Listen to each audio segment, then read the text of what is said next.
Hello बच्चों, आज हम नवोदय प्रवेश परीक्षा के प्रश्न पढ़ने वाले हैं जो हमारे पेपर के लिए बहुत महत्वपूर्ण होंगे। तो आइए चलते हैं। हमारा पहला प्रश्न है, 5 अंकों की बड़ी से बड़ी तथा छोटी से छोटी संख्या जो अंकों 2, 1, 9, 0 तथा 4 के प्रयोग से बनी है में अंतर है। तो पहले हमें इसमें ये समझना है, अंतर का मतलब घटाना होता है। तो इन्हीं नंबरों से हमें सबसे पहले बड़ी संख्या बनानी है। तो सबसे बड़ा नंबर कौन सा है इसमें? 9, फिर 4, फिर 2, फिर हमारा 1, फिर हमारा आ रहा है 0। अब इन्हीं नंबरों से हमें छोटी से छोटी संख्या बनानी है। तो यहाँ पर क्या आ जाएगा हमारा? 0 नहीं लिखेंगे, पहले 1 लिखेंगे। 1, फिर 0, फिर 2, फिर 4, फिर 9। अब बोला इनमें अंतर, तो इनको घटा देंगे। अब हमारा 9 यहाँ पर कितना है? 10, मतलब 0 है। 0 में 1 कैरी लेंगे तो ये बन जाएगा 10। 10 में से 9 जाएगा 1। यहाँ हमारा बचा 0। 0 में से 4 नहीं जाता, यहाँ से हम कैरी लेंगे तो ये कितना बन जाएगा? 10। 10 में से 4 गया 6। यहाँ 11। 11 में से 2 गया 9, और यहाँ पर हमारा बचा 3। 3 में से 0 गया 3। अब यहाँ 9 है, 9 में से 1 गया 8। तो ये हमारा ऑप्शन कौन सा दिखाई दे रहा है? ऑप्शन नंबर हमारा सी दिखाई दे रहा है। तो सी ये इसका आंसर हो जाएगा। अब हमारा दूसरा प्रश्न है, 1/7 ब्रैकेट 17 + 36 गुणा 3 गुणा 7 माइनस 5 गुणा 2। तो इसमें सबसे पहले हमें ब्रैकेट के अंदर सॉल्व करना है। इसमें भी हमारा कौन सा रूल लगेगा? बोर्ड मास का रूल लगेगा। तो बोर्ड मास में सबसे पहले हम ब्रैकेट को ओपन करते हैं, फिर का होता है तो उसको सॉल्व करते हैं, फिर डिवाइड होता है फिर उसको सॉल्व करते हैं, फिर मल्टीप्लाई। तो इसमें मल्टीप्लाई दिखाई दे रहा है हमें, तो सबसे पहले हम मल्टीप्लाई को पकड़ेंगे। तो यहाँ से हमारा क्या हो रहा है? 36 गुणा 3 गुणा 7। तो हम इसको ऐसे लिखेंगे, 1/7 ब्रैकेट 17 + 7 या 21। 21 और 36 की गुणा करते हैं तो हमारा 756 आएगा। कितना आएगा? 756। फिर माइनस का साइन है तो माइनस का साइन लगा देंगे। फिर 5 गुणा 10, यहाँ पर आएगा 5 गुणा 2। 5 गुणा 2 हमारा कितना होता है? 10। अब इसको सॉल्व करेंगे। 17 में से 10 गया, 17 में से 10 गया तो इसको हमारा कितना आ जाएगा? चलो इसको सॉल्व कर लेते हैं। 17 में से 10 गया हमारा, या प्लस प्लस वालों को एक साथ ऐड कर दो, या 17 में से 10 को माइनस कर दो। तो हम इसको माइनस कर लेते हैं, तो ये हमारा आ जाएगा 7। 7 + 756। इसमें इसको जोड़ेंगे तो हमारा आएगा 7 और 6 13, 5 और 1 6, 7 का 7। अब इनकी मल्टीप्लाई कर देंगे। अब इसको काट देंगे, 7 एकम 7, 7 एकम 7। अब ये पूरा कट गया, यहाँ से हमारा 7 से छोटा हो रहा है तो 0 लगाएंगे। फिर 7 ने 63, तो हमारा ये कितना आया? 109। 109 कौन से ऑप्शन में दिखाई दे रहा है? Option number D. तो ये हमारा इसका आंसर हो जाएगा। फिर हम चलते हैं अगले क्वेश्चन में। अगला क्वेश्चन क्या बोल रहा है? 36 के कुल गुणनखंडों की संख्या है। इस क्वेश्चन को आपको समझना है। इसमें बोला गुणनखंडों की संख्या है, ना कि बोला है कि 36 के गुणनखंड निकालो। तो इसमें गुणनखंडों की संख्या निकालनी है आपको। तो पहले हम 36 के यहाँ पर गुणनखंड लिख लेंगे। 36 के गुणनखंड कौन कौन से होते हैं? 1, 2, 3 के पहाड़े में जाता है, 4 के पहाड़े में जाता है, फिर 6 के, फिर 9 के, फिर 12 के, फिर खुद अपने 36 के। तो अब इनके गुणनखंडों की संख्या पूछनी है, तो इनको आपको काउंट कर देना है। 1 2 3 4 5 6 7 8। कितने आ रहे हैं हमारी संख्या? कितनी संख्या आ रही है? 8। तो ये कौन से ऑप्शन में दिखाई दे रहा है? Option number D. फिर उसके बाद हमारा अगला क्वेश्चन है, दो संख्याओं का गुणनफल 384 है। यदि एक संख्या 16 है तो दूसरी संख्या है। तो पहले हमें क्वेश्चन में समझना है। बोला है दो संख्याओं का गुणनफल दिया है। गुणनफल का मतलब गुणा होता है। तो हमें संख्या नहीं दी है मान लो, तो हम इनको मान लेंगे ए और बी। इन दोनों संख्याओं का गुणनफल कितना दिया है? 384। अब बोला है कि इनमें से एक संख्या हमारी 16 है। मान लो हमारी ए हमारी 16 है तो दूसरी निकालनी है, तो हम बी को निकाल लेंगे। बी 16 के साथ किस में गुणा में है। जब ये 16 बराबर के उस पार जाएगा तो ये भाग में चला जाएगा। अब इसको काट देंगे, 16 से कट जाएगा, 16 एकम 16, 16 दूनी 32 और यहाँ से हमारा कितना बचा 6, तो ये कितना बन जाएगा 64, 16 चक्को 64। तो बी बराबर हमारा कितना आया 24। तो हमारी दूसरी संख्या कौन सी हो जाएगी 24, तो इसका आंसर हमारा डी हो जाएगा।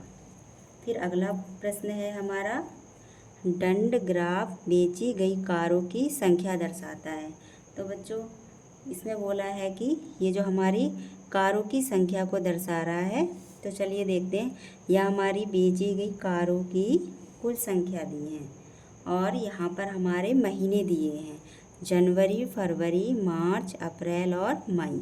अब क्वेश्चन बोल रहा है कि दिए गए दंड ग्राफ से जनवरी, फरवरी तथा मार्च में बेची गई कारों की कुल संख्या है।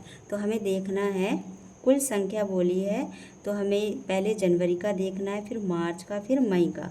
तो जनवरी में हमारा कितना जा रहा है बेटा, जनवरी ये है, जनवरी में कितना जा रहा है हमारा 20,000 जा रहा है। जनवरी में कितना जा रहा है 20,000। उसके बाद मार्च बोला है, तो मार्च में कितना जा रहा है 10,000। उसके बाद हमारा मई बोला है, तो मई हमारा कहाँ है, यहाँ है, तो मई में कितना बोला है 15,000। अब इनको कुल बोला है तो इनको ऐड कर देंगे हम, 5 का 5, 2 और 1 3 और 1 4, तो ये हमारा कितना आया 45,000। तो हमारे इन तीनों महीने में बेची गई कारों की कुल संख्या कितनी हो जाएगी 45,000। तो ये कौन से ऑप्शन में, ऑप्शन नंबर सी, तो ये हमारा आंसर होगा। उसके बाद हमारा अगला प्रश्न है 13/15, 15/17, 17/19 तथा 19/21 में से कौन सी संख्या सबसे बड़ी है। कौन सी संख्या, कौन सी भिन्न सबसे बड़ी है। तो इसमें हम सबसे पहले क्या करेंगे, देखेंगे हमारे ये फ्रैक्शन में दी है, भिन्न में दी है। तो इसको पहचानने के लिए हम सबसे पहले क्या करते हैं, इनका डिफरेंस देखते हैं, अंतर देखते हैं, अंश और हर का। तो 15 में से 13 जाएगा हमारा 2 आएगा यहाँ, 17 में से 15 जाएगा 2 और 19 में से 17 जाएगा 2, 21 में से 19 जाएगा 2। तो हमारे अंतर समान आ रहे हैं। जब अंतर समान आते हैं तो हम क्या करते हैं, हम देखते हैं कि जो अंश दिया होगा, अगर अंश वाली नंबर सबसे बड़ा है, अंश वाला जब अंतर समान होता है तो सबसे बड़े अंश वाली भिन्न सबसे बड़ी कहलाती है। तो अब इसमें बोला है सबसे बड़ी भिन्न, तो हमें कौन सी देखनी है, सबसे बड़ा अंश देखना है। तो सबसे बड़ा कौन सा है 19, 13, 15, 17, 19 में से कौन सा है 19, तो 19/21 ये हमारा सबसे बड़ी भिन्न हो जाएगी। तो ये हमारा आंसर हो जाएगा। उसके बाद हमारा अगला प्रश्न है 12 और 16 के उभयनिष्ठ गुणनखंड कौन कौन से हैं। इनका बोला है गुणनखंड। तो पहले हम यहाँ पर 12 और 16 के गुणनखंड निकालेंगे, 12 और 16 के गुणनखंड निकालेंगे। तो 12 का क्या हो जाएगा 1, 2, 3 के पहाड़े में जाता है, 4 के पहाड़े में, 6 के, उसके बाद 12 के, फिर 16 के गुणनखंड लिखने में 1, 2, 4 और फिर किसके पहाड़े में आता है 8 के पहाड़े में, फिर 16 एकम 16, 16 के पहाड़े में। अब इसमें उभयनिष्ठ है, उभयनिष्ठ का मतलब क्या होता है, जो कॉमन हो। तो इसमें हमें पूछा है उभयनिष्ठ गुणनखंड कौन कौन से हैं। इसमें कौन कौन से हैं, 1 यहाँ है, 1 यहाँ, 1 हो जाएगा, 2 यहाँ है, 2 यहाँ है, 2 हो जाएगा, और 3 यहाँ है, 3 यहाँ नहीं है, 4 यहाँ है, फिर 4 यहाँ है, तो कौन सा हो जाएगा 4। तो इसमें यही बोला है कि 12 और 16 में उभयनिष्ठ गुणनखंड कौन कौन से हैं। तो 1, 2 और 4, तो हमारा ऑप्शन कौन सा हो जाएगा, ऑप्शन नंबर सी इसका आंसर हो जाएगा। फिर बोला है अगला प्रश्न है हमारा 0.5, 0.5 और 0.05। तो इसमें हमें क्या करना है, दशमलव के नीचे ही दशमलव रखना है, दशमलव के नीचे ही दशमलव रखना है। यहाँ पर हम दशमलव रखेंगे, फिर दशमलव के बाद 0.5 दिया है तो इसको ऐसे रखेंगे, फिर यहाँ पर भी दशमलव के नीचे दशमलव रखेंगे, फिर 0 और 0.5, यहाँ 0। अब इनके बोला है कि कौन सा बराबर है, तो पहले इनको ऐड कर देंगे, प्लस का साइन दिया ना तो जोड़ना है, 5 का 5, यहाँ 5, यहाँ 5, तो ये हमारा आया 0.555। ये ऑप्शन में दिखाई दे रहा है, नहीं दिखाई दे रहा है, तो हमें क्या करना है, यहाँ से दशमलव हटाना है। तो हम दशमलव कैसे हटाएंगे, दशमलव के बाद जितने नंबर होते हैं, दशमलव के बाद जितने नंबर होते हैं उसे 1 के साथ 0 लिख देते हैं, उतने 0 लिख देते हैं। दशमलव के बाद जितने नंबर होते हैं उतने बट्टे में 0 लिख देते हैं 1 के साथ। तो देखो दशमलव के 1 2 3, तो यहाँ मैंने 3 0 लगा दिया।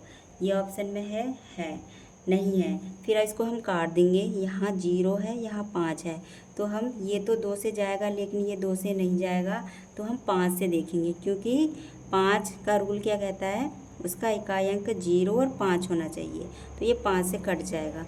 5 एकम 5, 5 एकम 5, 5 एकम 5, 5 दूनी 10, 0 का 0, तो ये हमारा क्या है, 111/200 ऑप्शन में दिखाई दे रहा है बेटा।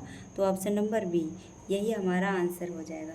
ऐसे ही मेरी वीडियो देखने के लिए लाइक एंड सब्सक्राइब करें और कमेंट में बताएं। जय हिंद।